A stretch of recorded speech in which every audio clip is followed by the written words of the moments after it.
Hello friends, welcome to best English classes. आज हम पढ़ रहे हैं रॉबर्ट फ्रॉस्ट की लिखी पोयम आफ्टर एप्पल पिकिंग। कुछ हद तक ये पोयम बहुत ही सिंपल है। एप्पल पिकिंग के ऊपर है, ये एप्पल्स उठाने के ऊपर। एक पूरा दिन मेहनत करने के बाद में जो एप्पल फार्मर होता है वो बिल्कुल फटीग हो चुका है, थक चुका है, बट वो अपना जो मेंटल एक्ट है एप्पल्स उठाने का, उससे बच नहीं पाता है। उसको अभी भी अपने सामने एप्पल दिख रहे हैं, उसको अपने पैरों में दर्द महसूस हो रहा है, उसे ऐसा लग रहा है कि उसे ऐसा फील हो रहा है कि वो एक सीढ़ी के ऊपर खड़ा है और उसे ये महसूस हो रहा है कि एक फ्लॉलेस तरीके से, एक बिना गलती किए तरीके से एप्पल्स का भाग्य उसे लिखना है। उसको ग्राउंड पे गिरेंगे वो, और उसे अच्छे से उन्हें उठा के इकट्ठा करके जो प्रेस होती है, एक तरीके से एप्पल को दबा के उसमें से जूस निकालने वाली मशीन, उसमें डालना है। अब यहाँ पे अगर देखें तो ऊपर ऊपर तो हमें ऐसा दिखता है, बट ज़्यादातर जो रॉबर्ट फ्रॉस्ट की पोएम होती हैं उसमें नैरेटर एवरीडे की बातें करता है, बट उसमें कुछ ना कुछ मेटाफोरिकल डिस्कशन चल रहा होता है। तो बेसिकली इस पोएम में भी जो सीजनल चेंजेस हैं और जो डेथ है उसे बताया गया है। ये पोएम वैसी नहीं है जो कि एक्चुअल में जैसी दिखती है।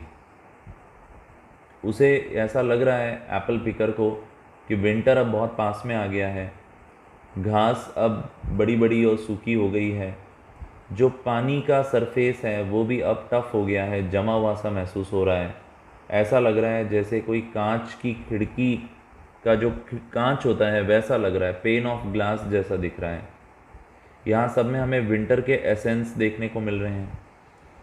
ऐसा फील आ रहा है पोएम के अंदर कि डेथ इज़ कमिंग, मृत्यु आ रही है। बट नैरेटर को नहीं पता कि क्या मृत्यु वापस रिन्यू हो पाएगी स्प्रिंग से, वसंत ऋतु से कुछ महीनों बाद, या सब कुछ ऐसे ही दबा रहेगा।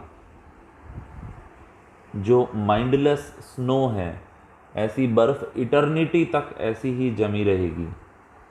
बार बार राइम्स चेंज होती हैं, टेंसेस चेंज होते हैं पोएम के, तो ये अच्छे से क्लियर नहीं हो पा रहा है कि नैरेटर ये सब सपने में बोल रहा है या जागे हुए बोल रहा है। एक पॉसिबिलिटी ये है कि ये पोएम एक सपने के अंदर चल रही है। नैरेटर अभी भी सो रहा है और वहाँ उसको दिख रहा है कि दिन भर की हार्वेस्टिंग करने के बाद, फसल काटने के बाद अब उसे सपना आ रहा है। तो ये अंदर ही अंदर गूंथी हुई पोएम है, एक टॉपिक के अंदर टॉपिक चल रहा है। और यहाँ पे उसे ऐसा लगता है कि जैसे उसके हाथ से आइस की एक शीट छिटक के गिर गई है नीचे, वो नींद में है। एक तरीके से इस तरीके से देखा जा सकता है पोएम को। एक इसका दूसरा एक्सप्लेनेशन भी हो सकता है कि नैरेटर मर रहा है।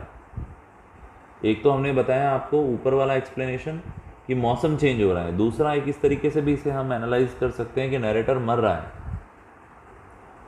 और उसे ऐसे हेलुसिनेशन आ रहे हैं कि एप्पल पिकिंग की जा रही है।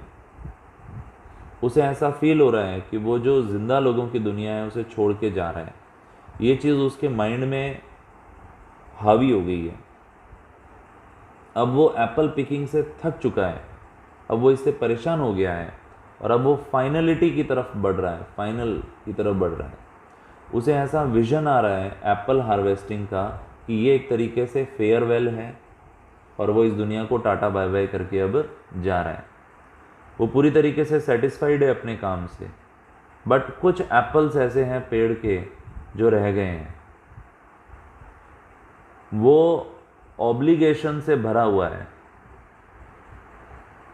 यहाँ पे वो उसे पूरी तरीके से नींद आ जाती है, बट नैरेटर ये समझ नहीं पा रहा है कि वो सिर्फ सो रहा है या वो एक्चुअल में मर गया है। तो ये सब चीज़ें आपस में गुत्थम गुत्था हैं, मर्ज्ड हैं, और वो अपने रीडर को ये बता ही नहीं रहा है रॉबर्ट फ्रॉस्ट कि एक्चुअल में क्या हो रहा है, क्या ये कोई नींद है या फिर ये मृत्यु है।